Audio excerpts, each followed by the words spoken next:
Bonjour et bonsoir, ça dépend les heures que vous nous suivez. Bienvenue, mes fidèles abonnés sur qui salut RDC Télévision, Mystika Nyoso Bozwami. Vous continuez à s'abonner, vous continuez à partager, vous continuez à liker l'émission Nabiso et que ça Nabiso Malamu Mingi Eza Yabino Ndeko président Moustapha. Sur l'actualité politique pour la République démocratique du Congo, partout vous allez éparpillés dans le monde, on est sur le président Moustapha.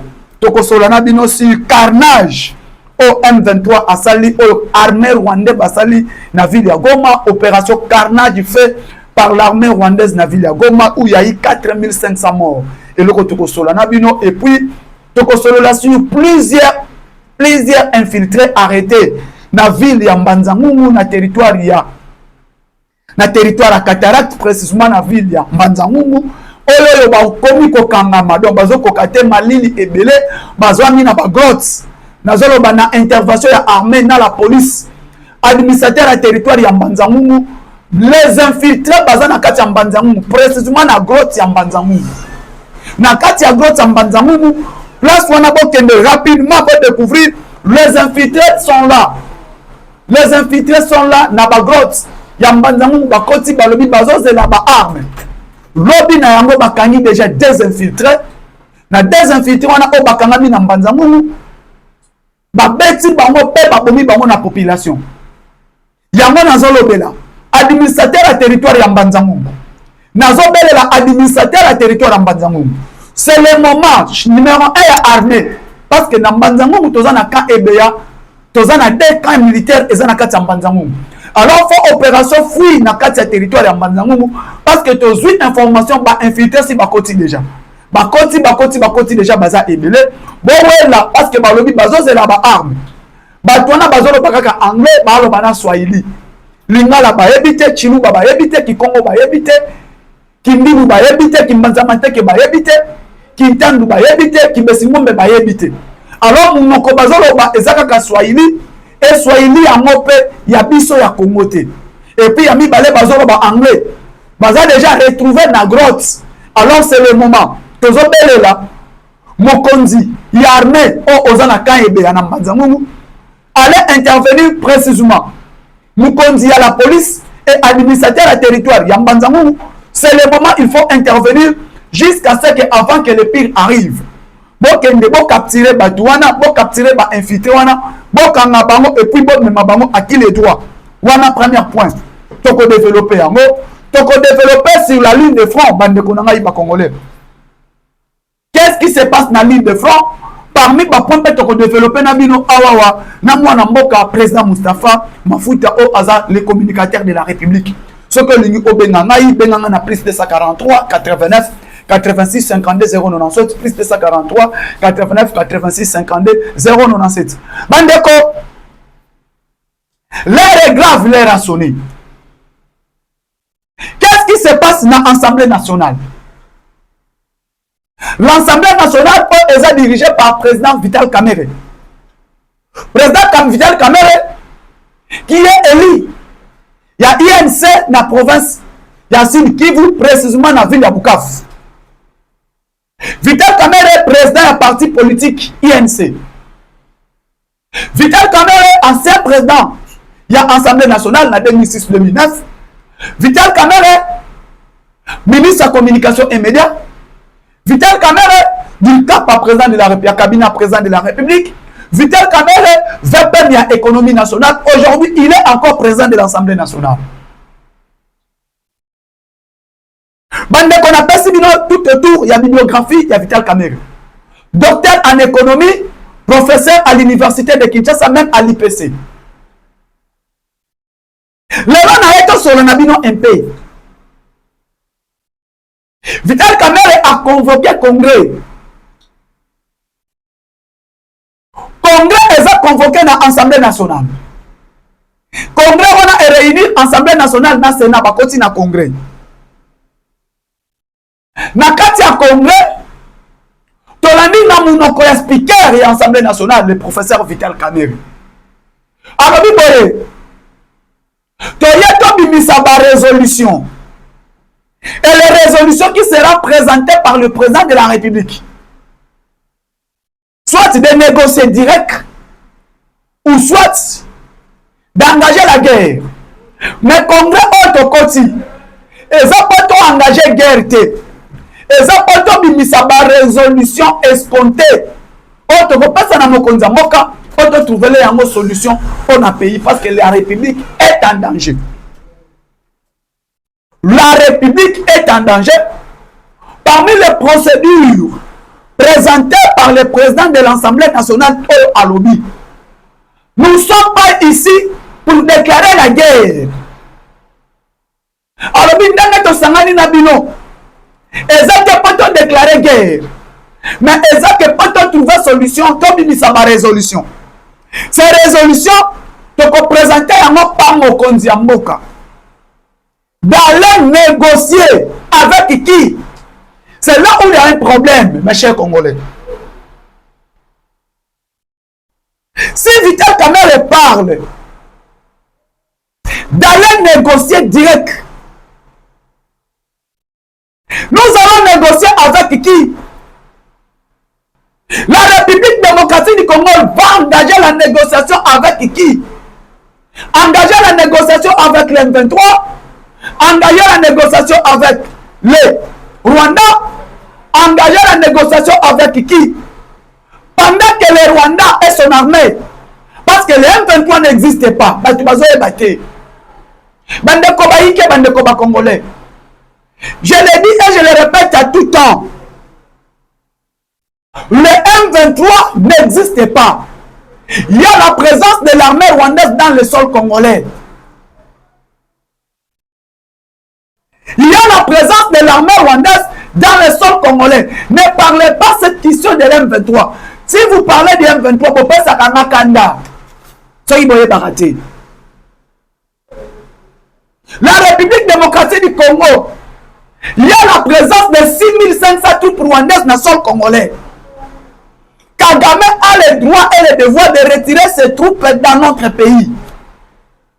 Batika Koko Sabino, qu'il y a les M23 dans notre pays, pendant que les M23 n'existent pas. Il y a les troupes rwandaises dans le sol congolais. Et là, quand on a Moutou, on a Kolongaï Baïke. Tant que nous avons M23, pendant que les M23 bazate, bomoni bango poini, eza armée rwandaise. Sous couvert du M23.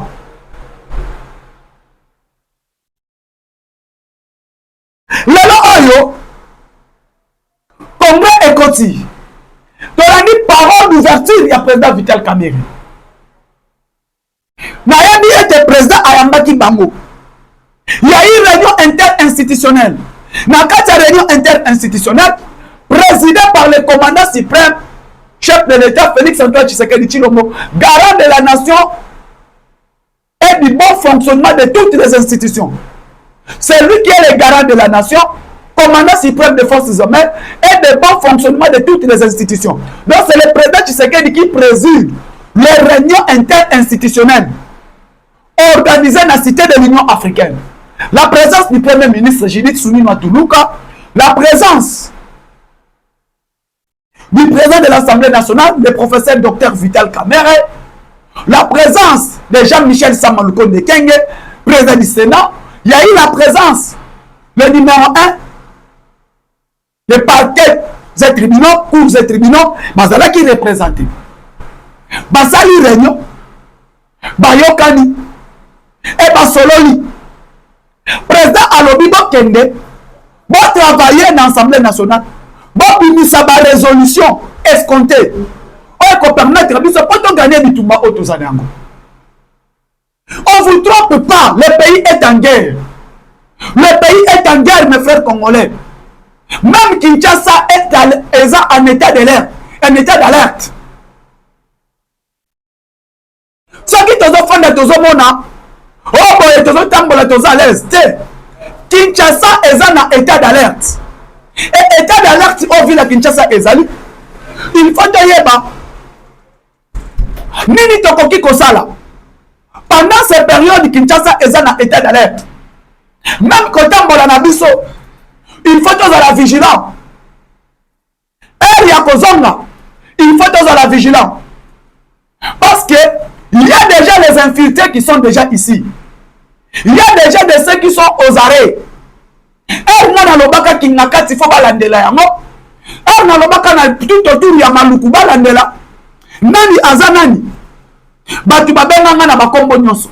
Na zwa ba insulte nyonso. Yo zo baba fouye ki ngakati. Et aujourd'hui je vous parle. O bakanga bi na mbanzangu. Ake somba kwanga aibi koloba munoko wana te. Alors baka swahili na anglais. Balandeli boy infiltré. Bakange babete boy alobi toza ebele. Lisu likolo ya lisu bandeko na ngai pendant ces périodes. Période ozo se na cohésion nationale na mboka mobimba. Il faut toza na cohésion nationale. Parce que ceux qui toza na cohésion nationale toza ini pe toza na bomoko. Tokolonga bitumba oyo. Mais si nous sommes divisés, il y aura un problème, on ne va pas gagner cette guerre. Mais si nous voulons gagner cette guerre, il faut que nous soyons unis. Dans un gali sujet nangai. Le président de l'Assemblée nationale a mis résolution. Nous ne sommes pas ici pour déclarer la guerre, mais nous sommes ici pour réfléchir, pousser mes réflexions, pour que le président entame les négociations. Ah, Nzambe, le Seigneur Dieu des armées, pour que le commandant suprême, le garant de la nation, entame des négociations farouches. Négocier avec qui? C'est là où il y a un problème. On peut négocier. Mais dès qu'on négocie, nanani.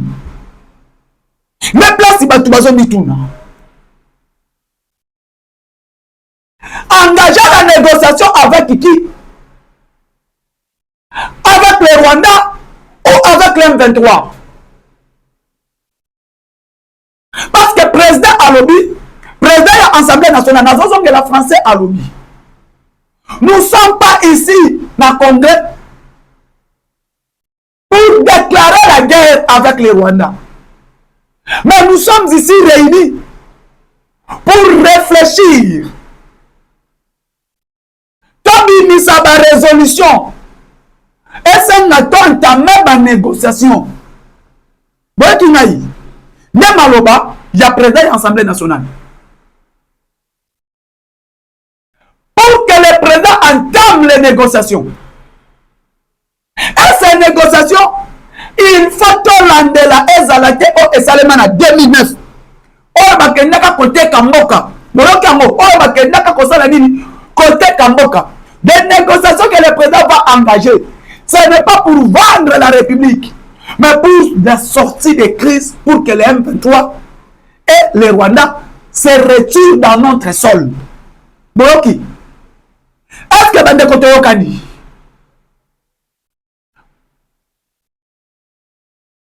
Tobi Misa ba résolution. Ba résolution toko Misa. Et permettre Mokonza Mboka à entamer des négociations. D'aller négocier. Et ces négociations, ce n'est pas pour aller vendre la République, mais pour que trouver solution et le résultat soit le résultat escompté. Donc, le président va entamer des négociations avec les Rwandais. Oui, mais pas avec les M23. Parce que là, le chef de l'État dit non. Pendant que tout le monde savent, on était avec Kagame, Rwanda.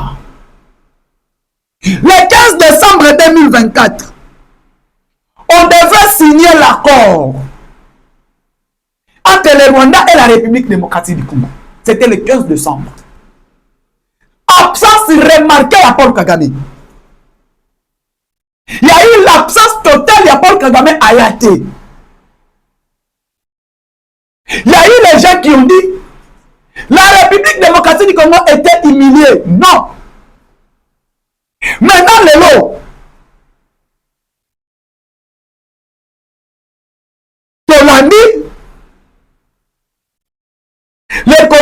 entamer des discussions. Bandeko. Oui, nous acceptons parce que si avec le Rwanda, d'accord. Parce que l'agresseur il y a RDC, c'est Paul Kagame. Et tout le monde savent. Nous sommes agressés par le Rwanda. Nous sommes besoin de M23, Bananga, Bissimwa, Makenga, et ça aventure. Le chef direct qui n'a pas de nyon, surtout Moutouatinda Kabango, Moutouapesa Kambongo, Moutasala Kanyon, c'est Paul Kagame. Et Paul Kagame, c'est le pion au bâtiment du Kaka et pas Yanani. C'est la communauté internationale. Sikoyo,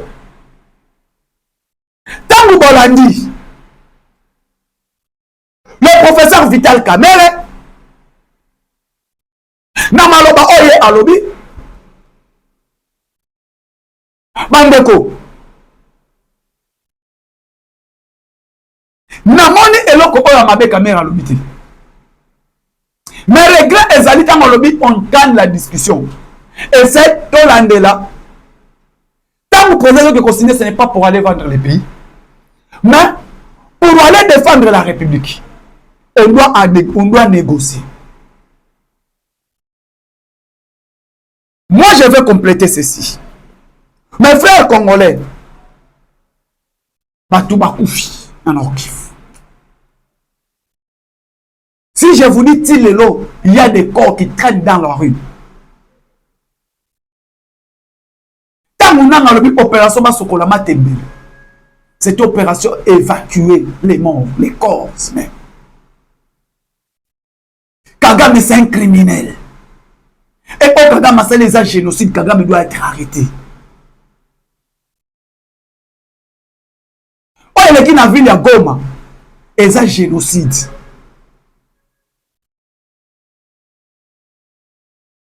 Plus de 4000 corps au Bazar Kokunda sans compter aux Anabamok. Il y a des fausses communes, il y a des morts moko au Eza impossible. Ce que Kagame a fait à l'Est.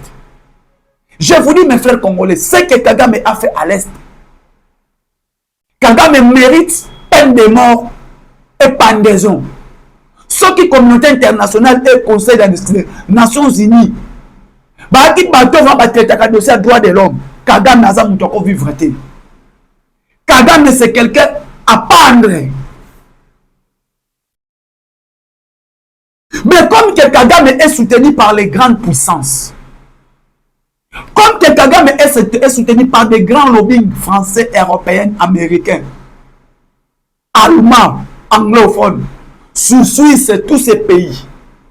Oh, les qui na Goma, opération carnage, Kagame a fait une carnage dans la ville de Goma. Et ces opérations sans pardon.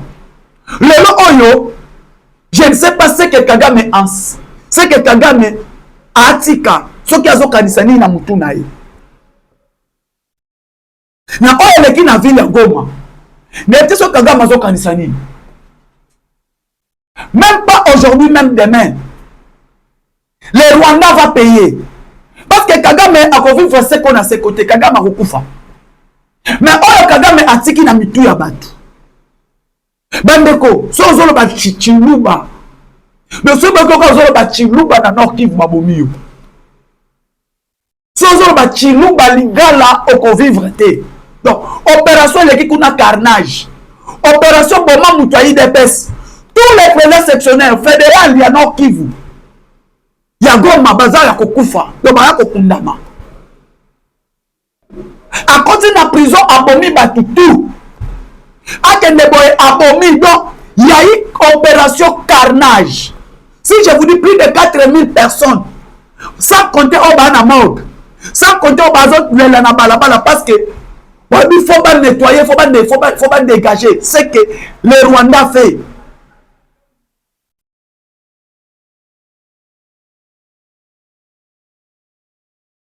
J'ai suivi.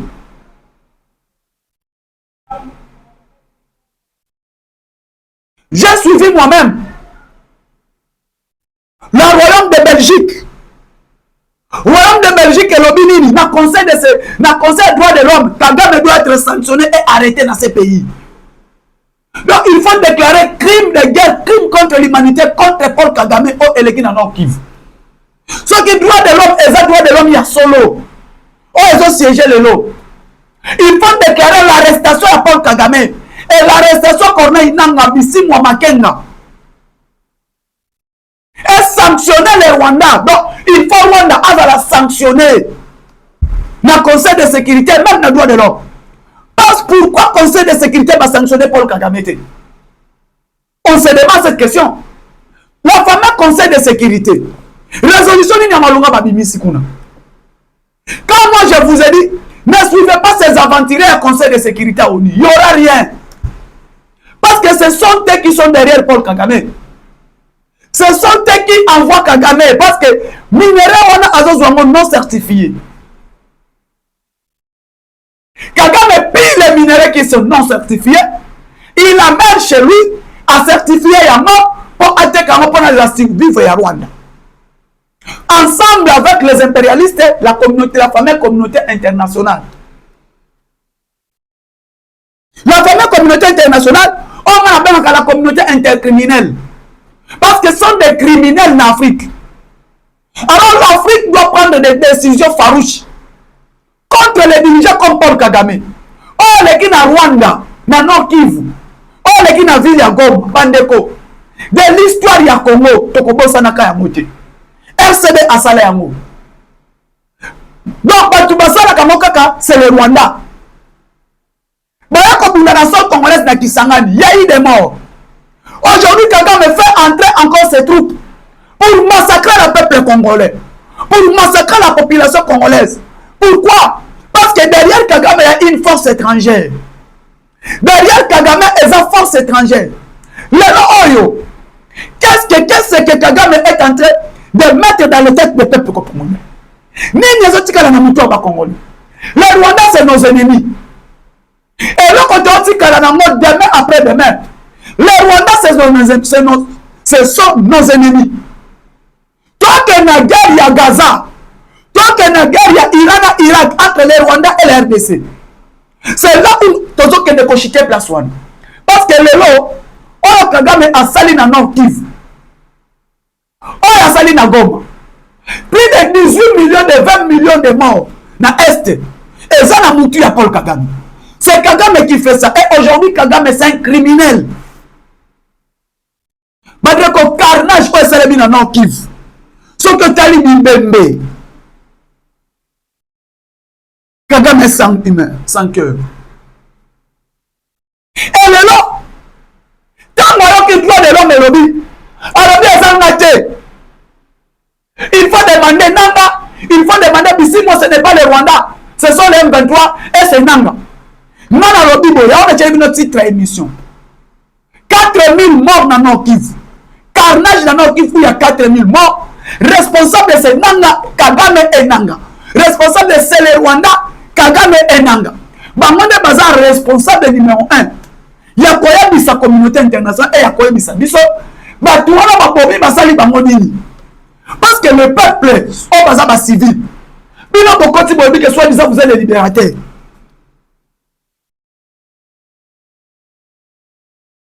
Mes frères congolais, il y a un moment. La première des choses, première décision à prendre, on doit rompre les relations diplomatiques avec la France.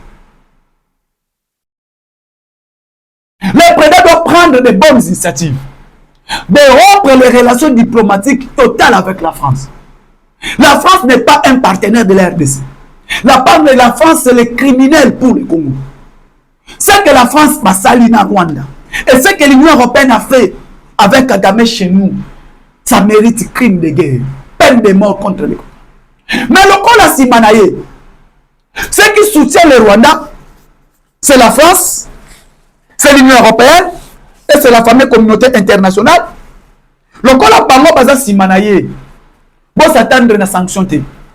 Là, je vous dis, mes frères congolais, ne s'attendez pas que Batouana va sanctionner Kagame Mokolomoko. Rien. Parce que Bangonde Moutoubatine Nakaye, Bangonde Moutoubape Sakaye ba arme, Bangonde Moutoubape Sakaye ba munitions, Bangonde Moutoubape Sakaye Nyon surtout.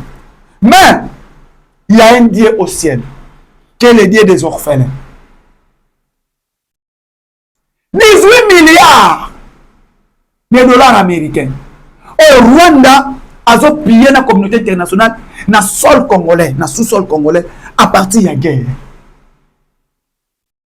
Et puis là, on se le Dieu d'Israël qu'il intervient au Congo.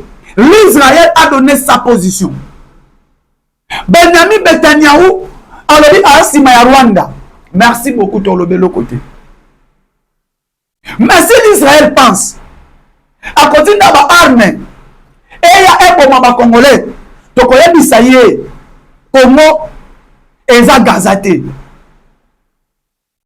La République démocratique du Congo est à Gazaté. Ceux qui me connaissent que Obino Bossala Kana Gaza, vous allez le faire dans le sol congolaise. Ce que je veux dire à Benjamin Netanyahu, ce que je veux dire au président d'Israël, le Congo n'est pas Gaza. Le Congo, c'est un grand Congo. La République démocratique du Congo. Le Congo a un Dieu. Et ce Dieu-là qui ne dort pas. Ce Dieu-là, le Dieu de la République démocratique du Congo, qui se lèvera le dernier jour. Et ce Dieu-là, nous donne la dernière parole pour le peuple congolais. Boya bino Israël, boya France, boya Allemagne, boya Sangana, boya Rwanda Force. Boya et tous les armes. Mais l'Éternel Dieu des armées, oh le Congo est bon de là. Nzambe wana telemaka. Bayemba mo atelemaka moto suka na bitumba nanga. Pasteur Moïse bayemba yango, Mike Kalamba a chanté ça. Le Dieu là qui s'élève le dernier jour. Nzambe atelemaka moto suka. Place mayele na biso suki. Place makasi ya peuple congolais et suki. Place biso to suki. Mais il y a un Dieu qui s'élève. Et ce Dieu-là, c'est le Dieu de la République démocratique du Congo. Le Dieu de Ndona Kimpavita. Le Dieu de Ndona Mafuta. Et le Dieu de Papa Simon Kimbam. Et ce Dieu-là a attelé Manabitumba Congo. Parce que nous croyons que la nation Israël, c'est la nation à paix. Mais là, tout le monde est injustice. La nation, la nation Israël. Oh, ennemi. Qu'on peut à soutenir un criminel, un assassin, un sanguinaire, quelqu'un qui veut se prendre comme Hitler dans la région Grand Lac. Kagame, qui est comparé à Adolf Israël, Adolf Hitler, allant se prendre comme Hitler en Afrique, a terrorisé Aboma, a fait la Oignon Soalingi. Mais la nation Israël, la nation la paix, et y est épaissé fort. Pourquoi? Parce qu'il y a un allié avec les Tutsis. Moi j'ai compris. Entre un ami et un frère, c'est pas discuter les choix clairs. Et quitte à nous, le peuple congolais, de choisir notre ami. Il faut taper sa position.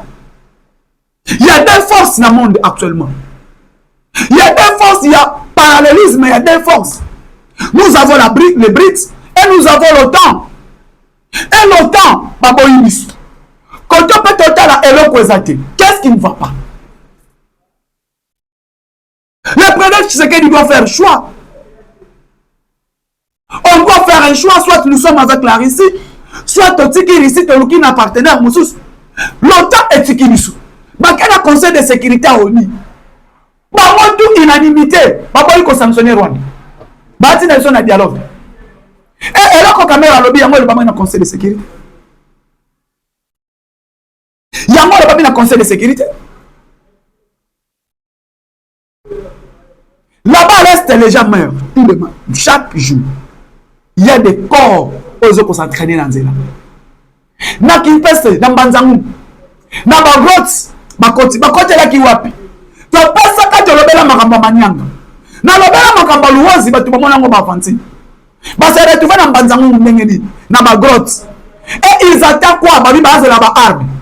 Et Banzangu, vous avez un état d'alerte. Banzangu, na Congo central, ils ont un état d'alerte. Mais là, on a voyé Bissabango. Soki Balini. Bango tunde Bakoti Bakoufa. Batake Bakoumou. Batake Congo central. Chez moi. Bameka. C'est là où ils vont voir. Force Moussou va comprendre. Parce que la Congo centrale est la province à Kimia. Kagame. Et que sa communauté internationale. Ça suffit. Deux colonels Bakoufia, Nana Kivu. Là, il y a James Kabarebe. Si c'est Neve Nae. Corps les autres traînés dans Nord Kivu. Notre colonel. Corps les autres traînés dans Nord Kivu. Colonel Alex Rugabisha. Corps les autres traînés dans Nord Kivu. Et nous voulons attendre les vrais résultats. Nakati ya Mama Sadek. Sommet Sadek EAC. Tu as dit que EAC n'est pas Bazoya.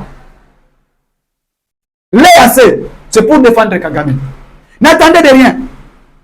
Na EAC. EAC, pour défendre moi parce qu'il vient Ouganda, Kenya, Érythrée, Somalie, Soudan du Sud, Rwanda. Et ça, le comment. Et n'a pas moi, nous sommes tous les Paul Kagame. Donc, le bas que Dieu a intervenu. Par rapport à ce sommet, on va partie prenante à Tshisekedi, on va partie prenante à Rwanda. Alors, il y aura la guerre régionale. Surtout qu'il y aura une guerre régionale. Et cette guerre régionale, ceux qui vont risquer, depuis la deuxième guerre, il y a la troisième guerre mondiale. Depuis la troisième guerre mondiale, parce que les forces, plus force éco-sangana. Et c'est ça. Nous avons interpellé. Si l'ONU, Conseil de sécurité, vous risquez ces guerres. Et que la guerre régionale et que y a ces sadek et pour et matitina en Europe. Alors, il faut des dispositions aisément farouches. Merci beaucoup Nabaina Sobonandaki. Ndekonabino Mwana Moka, président Mustafa, plus de 143 89 86 52 097, plus de 143 89 86 52 097. Ciao, à la prochaine.